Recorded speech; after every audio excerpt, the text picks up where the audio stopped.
Hi, let's see how to add a table in Weblonix Restaurant Management Software. Click on Settings, go to the Settings section over here and go to Table, then Table Manage.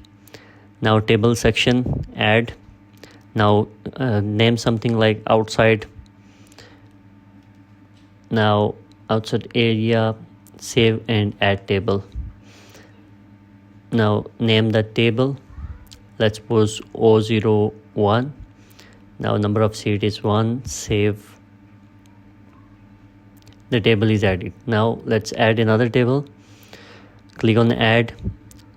Name the table O02 and number of seats 4. Now you can see the type as well, normal, takeaway, or table section area. If you want to change, click on Save. Go back to the dashboard. Click on Order. Now you can see the tables over here. Now click on the table to see the order, place an order. Select the pizza, confirm, place an order, to pay. Now quick payment, cash, and it's done.